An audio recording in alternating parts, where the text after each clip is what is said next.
السلام علیکم ورحمۃ اللہ وبرکاتہ نحمدہ ونصلی علی رسول الکریم اما بعد رب اشرح لی صدری ویسر لی امری واحلل عقدۃ من لسانی یفقہوا قولی۔ سورہ بقرہ کی آیت نمبر 67 سے 73 تک کا ذکر کیا جائے گا۔ آج زیادہ آیات اس لیے ہیں کیونکہ اس میں ایک واقعہ بیان کیا جا رہا ہے۔ اس سورت کا نام بھی اس واقعے کی بنا پر اس میں گائے کا تذکرہ ہے، تو اس سورت کا نام بھی سورۃ بقرہ ہے۔ اس واقعے کو اگر تھوڑے حصوں میں کیا جائے گا تو مزہ نہیں آئے گا اور نہ واقعے کی اتنی سمجھ آئے گی، اس لیے ایک ساتھ ہی پڑھتے ہیں۔ اعوذ باللہ من الشیطان الرجیم، بسم اللہ الرحمن الرحیم۔ وَإِذْ اور جب قَالَ کہا موسیٰ علیہ السلام نے لقومہ اپنی قوم سے، ان اللہ بے شک اللہ یأمرکم تمہیں حکم دیتا ہے، ان یہ کہ تم تذبحوا ذبح کرو بقرۃ ایک گائے۔ قالوا انہوں نے کہا اتتخذنا کیا تو ہمیں بناتا ہے ہزواً ہنسی مذاق۔ قال کہا موسیٰ علیہ السلام نے اعوذ باللہ میں اللہ کی پناہ میں آتا ہوں، ان اس بات سے کہ اکون میں ہو جاؤں من الجاہلین جاہلوں میں سے۔ بنی اسرائیل میں ایک مالدار شخص مارا گیا جسے اس کے بھتیجوں نے جنگل میں موقع پا کر قتل کیا اور رات کے اندھیرے میں کسی دوسرے شخص کے مکان کے سامنے پھینک دیا۔ اس کے قاتل کا کچھ پتہ نہیں چلتا تھا۔ اللہ تعالیٰ نے موسیٰ علیہ السلام کو وحی کی کہ اس قوم کو حکم دو کہ وہ ایک گائے ذبح کریں، پھر اس کے گوشت کا ایک ٹکڑا مقتول کی لاش پر ماریں تو مقتول خود بول کر اپنے قاتل کا نام اور پتہ بتا دے گا۔ موسیٰ علیہ السلام نے جب اپنی قوم کو اللہ کا حکم سنایا تو وہ کہنے لگے کیا ہم سے دل لگی کرتے ہیں؟ اللہ تعالیٰ نے بنی اسرائیل کو گائے کو ذبح کرنے کا حکم اس لیے دیا کیونکہ وہ گائے کی پرستش کرتے تھے اور ان کے دل سے اللہ تعالیٰ نے اس گائے کی محبت نکالنی چاہی اور یہ سمجھانا چاہا کہ جو چیز اپنے آپ کو نہیں بچا سکتی وہ ان کی مدد کیسے کر سکتی ہے۔ پہلے تو انہیں اس بات پر یقین نہیں ہوا کہ اس طرح گائے کے گوشت کا ٹکڑا مارنے سے کیسے قاتل زندہ ہوئے گا، مقتول زندہ ہوئے گا اور وہ بتائے گا کہ میرا قاتل کون ہے۔ اس لیے انہوں نے حضرت موسیٰ علیہ السلام سے کہا کیا تو ہم سے دل لگی کرتا ہے؟ اس پر حضرت موسیٰ علیہ السلام نے کہا کہ میں اللہ کی پناہ میں آتا ہوں کہ میں جاہلوں میں سے ہو جاؤں۔ پھر انہوں نے بے جا سوال کرنے شروع کر دیے۔ قالوا انہوں نے کہا ادعو تو دعا کر لنا ہمارے لیے ربک اپنے رب سے یبین کہ وہ بیان کرے لنا ہمارے لیے ماں کیسی ہے ہی وہ گئے۔ قال موسیٰ علیہ السلام نے کہا انہو بلا شبہ وہ اللہ تعالیٰ یقول فرماتا ہے انہا بے شک وہ بقرۃ ایک گائے ہے، لا نہیں فارض بوڑھی، ولا اور نہیں بکر بچی، عوان اوسط عمر کی ہے، بین ذالک درمیان اس کے، فافعلوا چنانچہ کرو ما وہ جو تؤمرون تم حکم دیے جاتے ہو۔ اگر بنی اسرائیل ایک فرما بردار قوم ہوتے اور کوئی سی بھی گائیں ذبح کر دیتے تو حکم کی تعمیل ہو جاتی، مگر کٹ جہتی اور ٹال مٹول حتیٰ کہ نافرمانی ان کی رگ رگ میں بھری ہوئی تھی۔ کہنے لگے اچھا ہمیں اپنے پروردگار سے پوچھ کر بتاؤ وہ گائیں کیسی ہونی چاہیے۔ اللہ تعالیٰ کی طرف سے جواب آیا وہ گائیں جوان ہونی چاہیے، بوڑھی یا کم عمر نہ ہو۔ پھر دوسری مرتبہ سوال کیا۔ قالوا انہوں نے کہا ادعو تو دعا کر لنا ہمارے لیے ربک اپنے رب سے یبین کہ وہ بیان کرے لنا ہمارے لیے ما لونہا کیسا ہے اس کا رنگ۔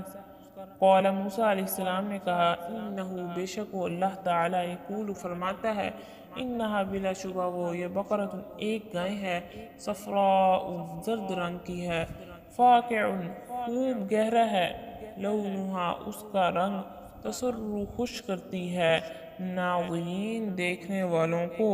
دوسری مرتبہ بنی اسرائیل نے یہ سوال کیا کہ اچھا ہمیں بتاؤ کہ اس کا رنگ کیسا ہونا چاہیے۔ اللہ تعالیٰ کی طرف سے جواب ملا کہ وہ گہرے زرد رنگ کی ہونی چاہیے جو دیکھنے والوں کے دل کو خوش کر دے۔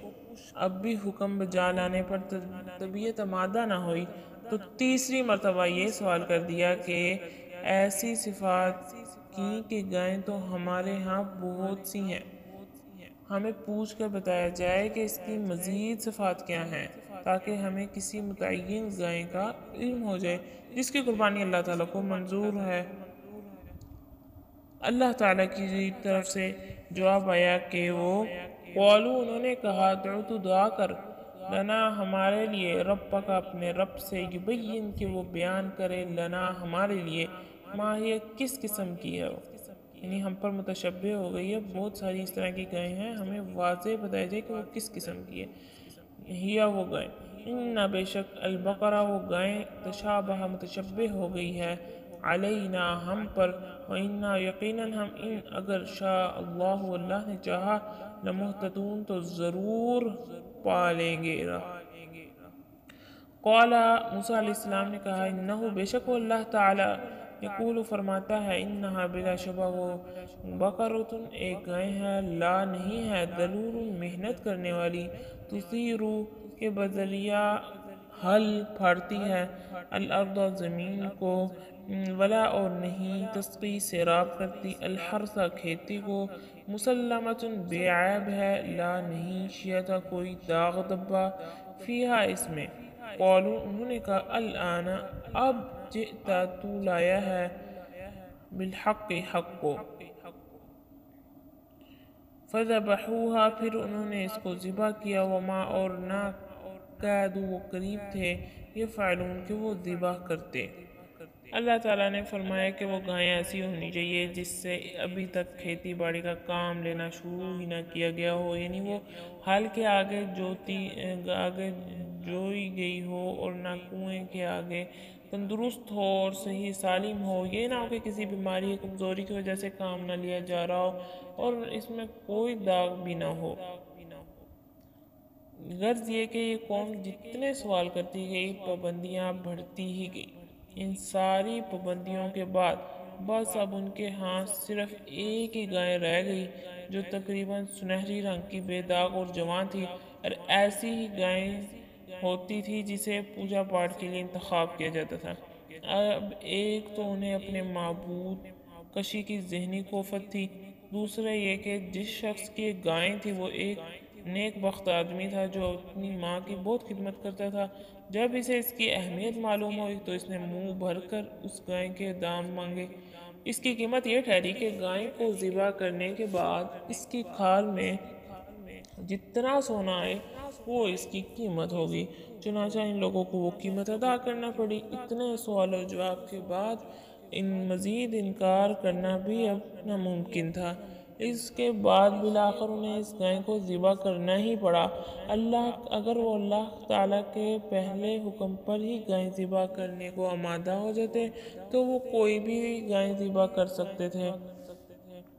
وَإِذْ اور جب تم نے قتل کیا نفساً ایک نفس کو فَادَّارَأْتُمْ فِيهَا پھر تم نے جھگڑا کیا فیہا اس کی بابت واللہ اور اللہ مخرج ظاہر کرنے والا ہے ما اس کو جو تم تھے تکتمون چھپاتے۔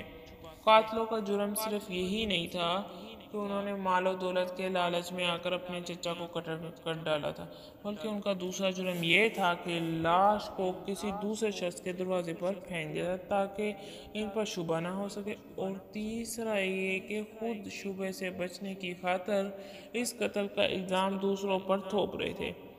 گائے ذبح ہونے کے بعد اس کے گوشت کا ایک ٹکڑا لے کر اس مقتول کی میت پر مارا گیا تو اس کے زخم سے خون بہنے لگا، جسم میں زندگی کے آثار پیدا ہو گئے، اور اس لاش نے بول کر بتایا کہ میرا قاتل یا قاتلوں کا نام اور پتہ بتا دیا۔ اس کے بعد پھر سے اس پر موت طاری ہو گئی۔ اس طرح جن جرائم کو یہ قوم چھپائے رکھنا چاہتی تھی اللہ تعالیٰ نے انہیں ظاہر کر دیا، چنانچہ قصاص میں دونوں بھتیجے مارے گئے اور انہیں اپنے چچا کے ورثے سے بھی کچھ بھی نہ ملا۔ اس واقعے سے کئی امور کا انکشاف ہو گیا، مثلا یہ کہ یہ گائیں بالکل اس قسم کی تھی جسے معبود سمجھ کر اس کی پوجا کی جاتی تھی۔ یہ گائیں ذبح ہوتے وقت اپنے آپ کو بھی نہ بچا سکی تو دوسروں کا کیا بگاڑنا یا سنوار سکتی تھی۔ پھر ذبح کرنے والوں کو نہ ذبح سے پہلے کچھ نقصان ہوا اور نہ ذبح کے بعد کچھ نقصان ہوا۔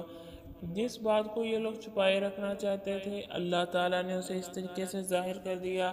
انہیں یہ یقین ہو گیا کہ اگر اللہ تعالیٰ اتنے دنوں کے بعد لاش کو زندہ کر سکتا ہے تو ہمیں بھی دوبارہ زندہ کر کے ہمارا محاسبہ کر سکتا ہے۔ السلام علیکم ورحمۃ اللہ وبرکاتہ۔